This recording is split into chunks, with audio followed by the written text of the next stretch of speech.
Nah inilah sebetulnya perwujudan dari kalimat hasbi Allah, hasbi Allah, hasbi Allah. Tapi selama ini cuma kata-kata saja, lip service, pencitraan di mulut.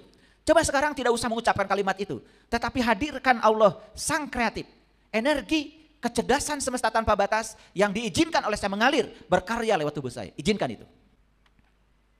Saya dari dulu sejak dari muda, saya bekerja, tidak ada pikiran di otak saya uang.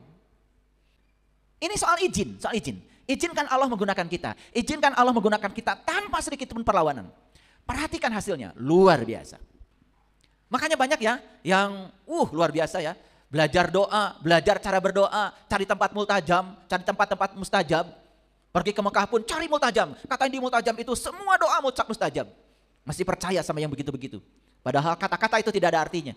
Yang dipahami semesta adalah getaran, energi, vibrasi yang dipancarkan dari kesadaran kita sendiri yang terdalam. Saya tidak pernah menyampaikan sesuatu yang apa kata orang, tapi saya menyampaikan sesuatu yang apa kata saya dan sudah terbukti sebagai sebuah pengalaman.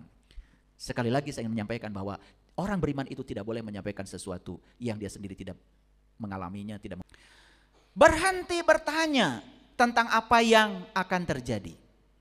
Stop Bapak Ibu. Jangan bertanya, besok apa yang akan terjadi pada saya? Nanti apa yang akan terjadi pada saya? Lusa apa yang akan terjadi? Stop. Matikan itu. Mulai sekarang, bertanyalah, saat ini saya sedang memancarkan frekuensi apa? Itu pertanyaan. Daripada kita memikirkan, besok saya akan mengalami apa? Lusa saya akan seperti apa? Capek. Tidak akan ada jawabannya. Tetapi yang paling penting sekarang, sadari di sini saat ini sekarang, saya sekarang sedang memancarkan frekuensi apa, itu aja. Kenapa? Besok lusa itu akan ditarik oleh frekuensi yang kita pancarkan sekarang saat ini.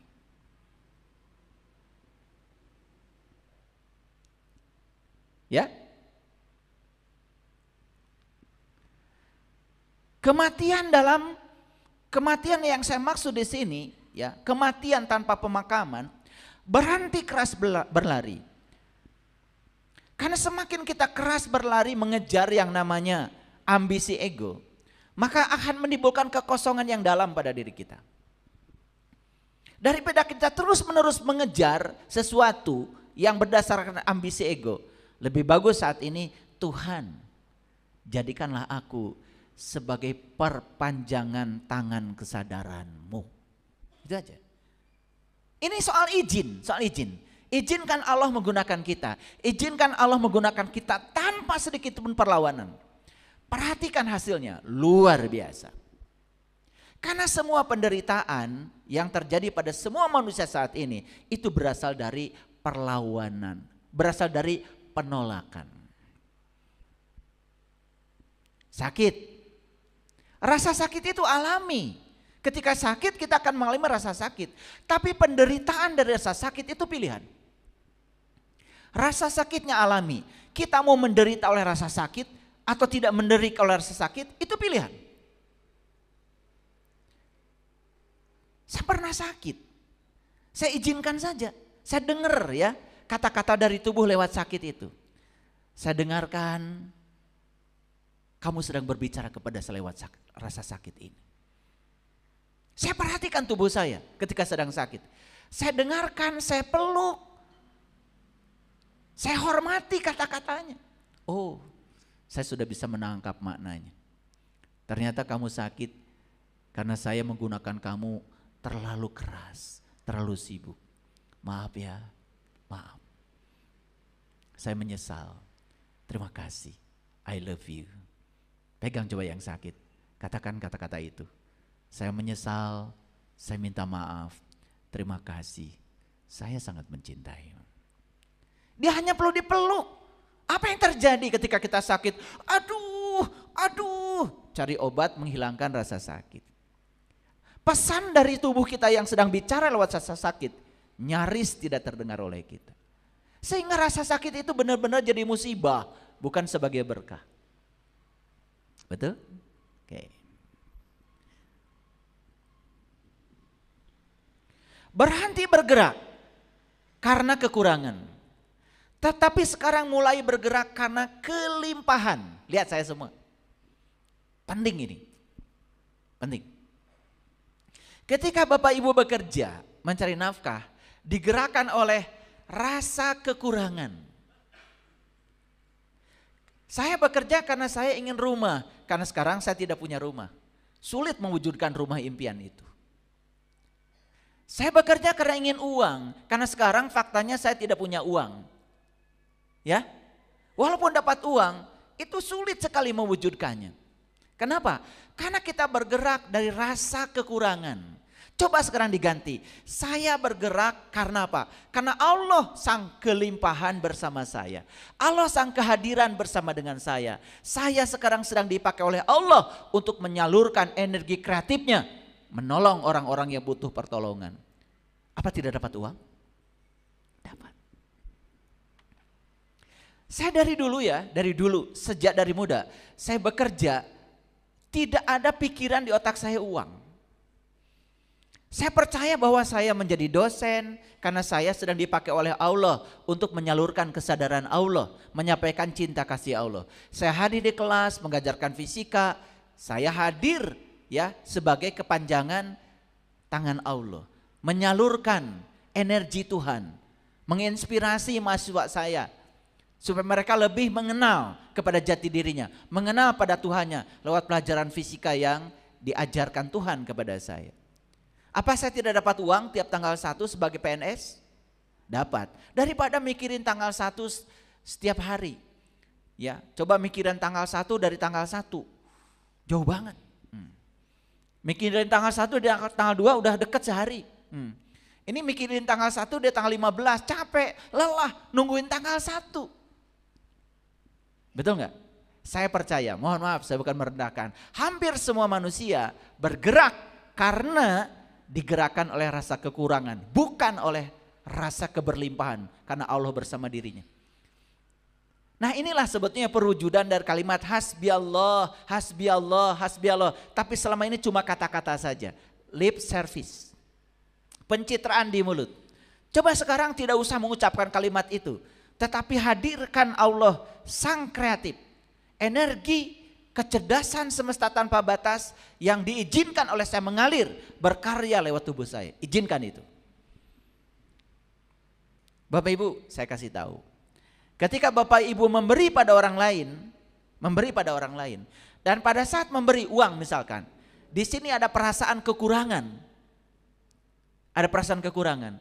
Merasa uang saya berkurang karena diberikan pada orang lain. Perhatikan, Bapak Ibu sedang menarik kekurangan lebih banyak lagi. Tetapi kalau memberi itu karena saya percaya karena rezeki yang Allah titipkan pada saya. Ya. Ini bagian dari cara Allah sedang menyalurkan energi kreatifnya lewat saya. Saya bagi dari perasaan berkelimpahan. Saksikan saya, beda hasilnya. Makanya banyak ya yang luar biasa ya.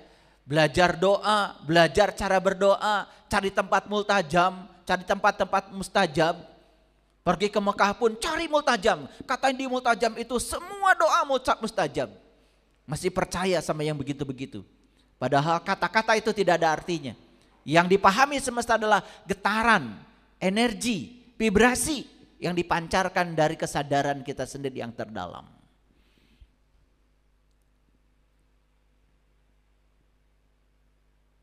Berhenti dari sekarang mengejar untuk menjadi sesuatu. Tetapi kita menyadari bahwa kita sudah membawa yang tak ternilai, yaitu sang kehadiran.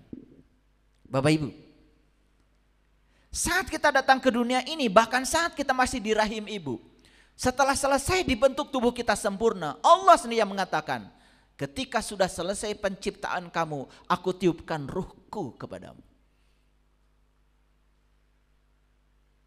Masih belum yakin bahwa sebetulnya dia bersama kita?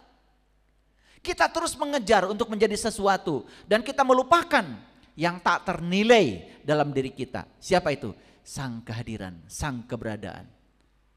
Energi semesta tanpa batas yang bersama Bapak Ibu sekarang. Betul apa tidak? Berhenti mengejar validasi eksternal, tetapi menjadi ekspresi cinta. Coba sekarang diubah Bapak Ibu.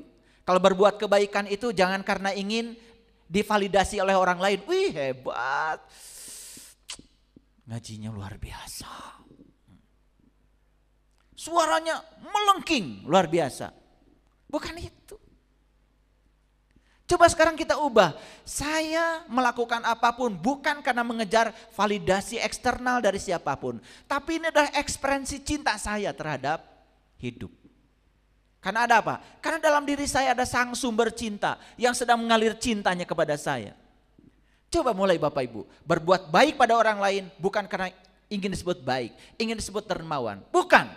Tapi karena saya adalah sumber cinta. Karena Allah sumber cinta bersama dengan saya. Saksikan, akan ada yang berbeda. Berhenti membuktikan nilai diri. Tetapi menyadari bahwa sebetulnya kita ini sudah utuh. Bapak Ibu saya mau tanya.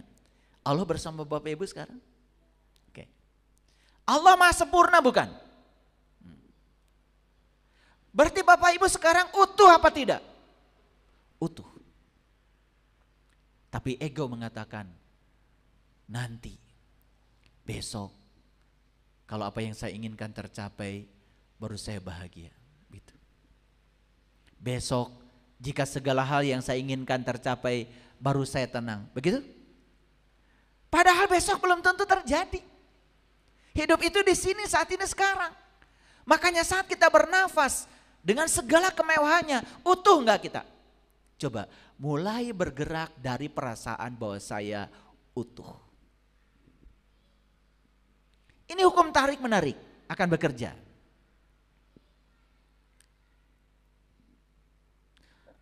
Mulai sekarang berhenti mengejar garis finish. Tetapi memperkaya setiap perjalanan. Karena kita selalu berfokus kepada titik akhir. Coba lihat tuh, orang naik sepeda motor, pikirannya sudah di titik akhir. Dia tidak bisa menikmati kemewahan ketika dia bisa memegang stang sepeda motor. Dia bisa memutarkan stang sepeda motor sehingga gasnya naik. Dia tidak merasakan angin berhembus di badannya. Dia tidak merasakan bahwa melihat itu mewah. Yang ada apa? Saya harus sampai di tujuan. Makanya salib kiri, salib kanan, salib kiri, salib kanan. Terus lihat, orang yang seperti itu tidak pernah menjadi kaya di perjalanan. Kenapa? Dia pikir tujuan hidup adalah garis finish.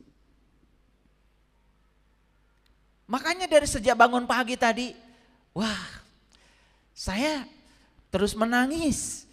Saya terus merasakan betapa luar biasa cinta kasih Allah kepada saya.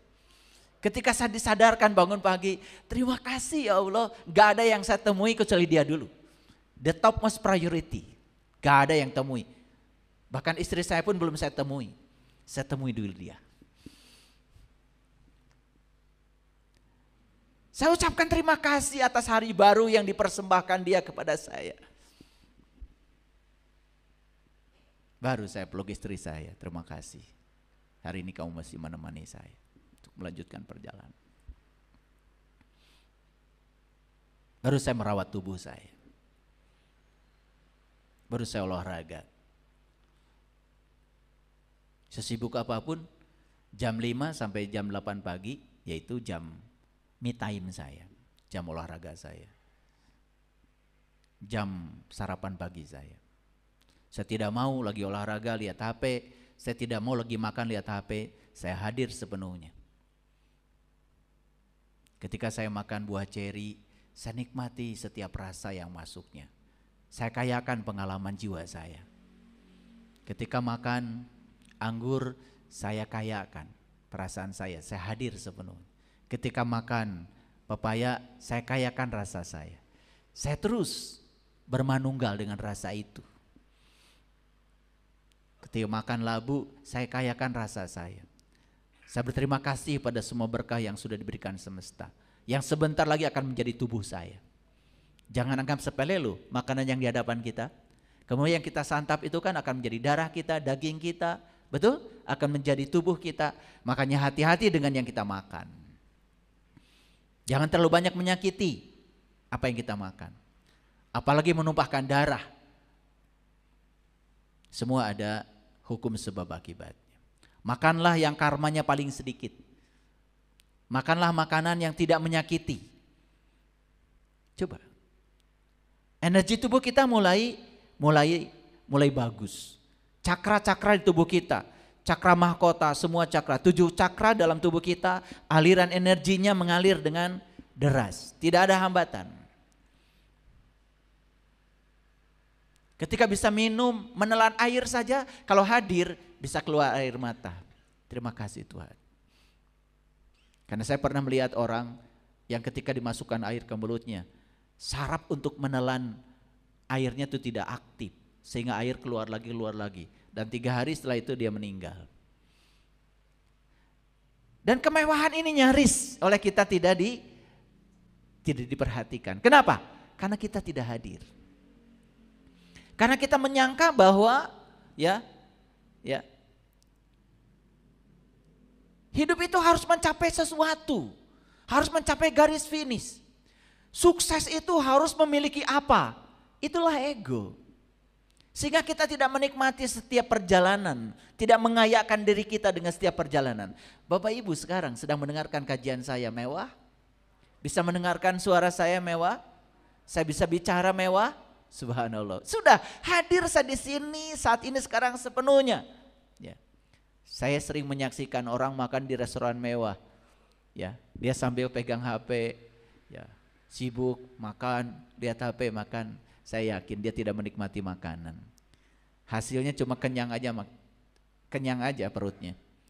Atau bisa jadi perutnya nggak kenyang-kenyang. Makanya perutnya jadi gede. Terus aja dimasukin makanan gitu ya. Bahkan setiap rasa yang masuk nyaris tidak dinikmati. Padahal Bapak Ibu, ketika napas sudah lepas, apapun yang dijejalkan ke mulut ini, makanan semewah apapun yang dijejalkan ke mulut ini nyaris tidak bisa dinikmati lagi. Ribuan rasa yang bisa dinikmati itu karena kehadiran Sang Ilahi, karena napas masih bersama dengan kita. Kita bisa membedakan asin tidak asin, kita bisa membedakan gurih tidak gurih. Dari mana itu semua? Bukankah karena Sang kehadiran? Coba rasakan. Mau nyetir mobil, duduk dulu yang tenang. Ya, syukuri punya tangan. Ucapkan terima kasih pada tangan yang mewah ini. Ketika memegang setir, rasakan kemewahannya. Subhanallah. Terlalu banyak sebetulnya persembahan semesta buat kita, bukan? Nyaris semuanya dilupakan. Kenapa? Kita mengejar sesuatu yang ilusif, yang dibangun oleh ambisi ego, yang diciptakan oleh pikiran palsu kita sendiri.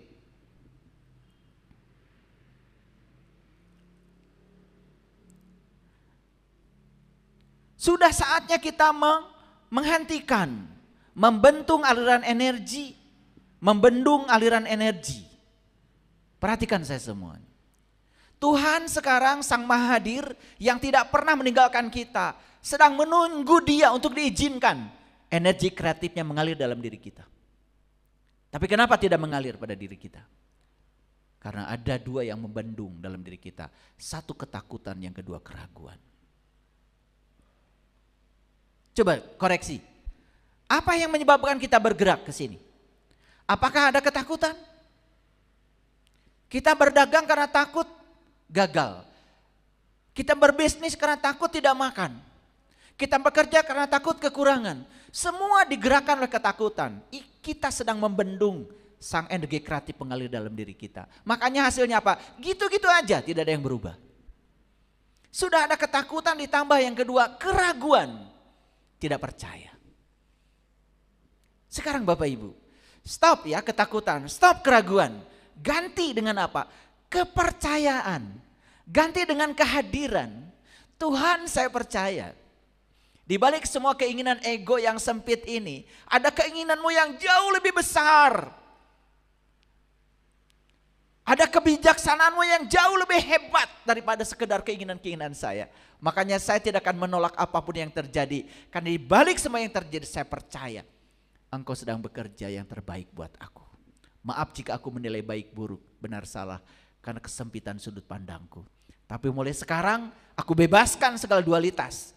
Aku terima apapun yang terjadi sebagai ritme semesta, aliran energi semesta. Karena di balik semuanya pasti ada rencanamu yang jauh lebih hebat daripada keinginan-keinginan egoku. Coba begitu. Keren. Saya bukan sedang ceramah agama karena saya bukan ustadz, apalagi kiai. Gak penting bagi saya. Tapi saya sedang berbagi pengalaman, berbagi kesadaran. Kita sudah bosan dengan apa? Dengan teori-teori agama yang kadang-kadang udah dijalankan pun tidak mengubah kesadaran kita. Dengan janji-janji palsu yang terkadang yang menjanjikannya pun masih ragu. Dia percaya karena kita aja yang percaya. Betul?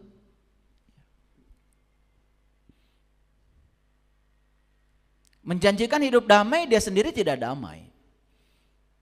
Sama saja dengan tadi.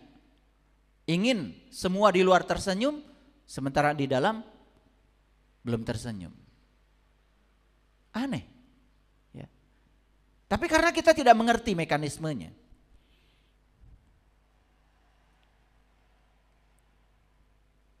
Jadi sekarang tugas kita apa? Aliran energi semesta yang sangat dahsyat itu dihentikan oleh dua. Satu ketakutan, yang kedua keraguan. Sekarang ganti ketakutan dengan kepercayaan dan ganti keraguan dengan kehadiran. Kehadiran ilahi dalam diri cukup untuk membuat segala sesuatunya terjadi. Hasbi Allah. Dan kenapa itu tidak terjadi? Karena tidak diizinkan. Kita menolak aliran energi itu.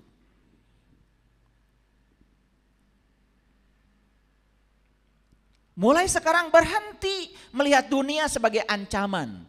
Begitu kita mengaktifkan rasa takut, maka dunia ini menjadi ancaman. Dunia nampak seperti sedang mengancam kita. Sehingga muncullah kata-kata yang seperti bijak, padahal sebetulnya itu kata-kata dari ego yang dibungkus dengan jubah-jubah kebijakan. Hidup itu harus bekerja keras. Betul? Ada tuh saya lihat tulisan-tulisan di jalan. Berjuang tanpa henti. Wih, hidupnya berjuang terus, kapan bahagianya? Masyarakat awam kan menganggap slogan-slogan itu benar. Betul nggak? Iya. Apalagi mau pemilu biasanya banyak kata-kata begitu. Ya. Pilihlah saya. Berjuang tanpa henti. Wah, mau pilih apa, hidupnya berjuang terus. Kalau orang masih berjuang itu belum selesai dengan dirinya sendiri. Sedangkan syarat untuk menjadi pemimpin itu dia harus selesai dengan dirinya sendiri. Harus sudah berhenti berjuang harusnya. Karena sudah selesai.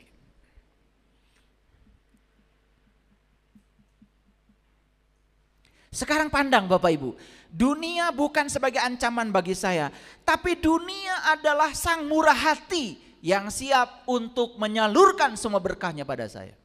Gimana caranya? Ubah rasa takut menjadi rasa syukur.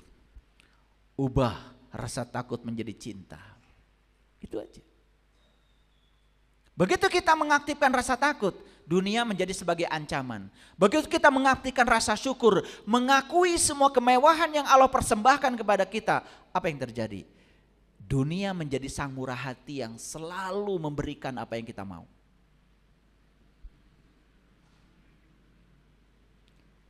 Sekali lagi saya ingin mengatakan, apa yang saya sampaikan ini adalah pengalaman pribadi saya. Bahwa apa yang saya sampaikan cocok dengan teori-teori yang berkembang di dunia psikologi, dunia meditasi. Ya alhamdulillah. Tetapi saya tidak pernah menyampaikan sesuatu yang apa kata orang. Tapi saya menyampaikan sesuatu yang apa kata saya dan sudah terbukti sebagai sebuah pengalaman. Sekali lagi saya ingin menyampaikan bahwa orang beriman itu tidak boleh menyampaikan sesuatu yang dia sendiri tidak mengalaminya, tidak membuktikannya. Kaburo maktan, semesta tidak ridho ketika kita membicarakan sesuatu yang hanya teori-teori bodong yang membohongi umat sementara kita belum membuktikannya.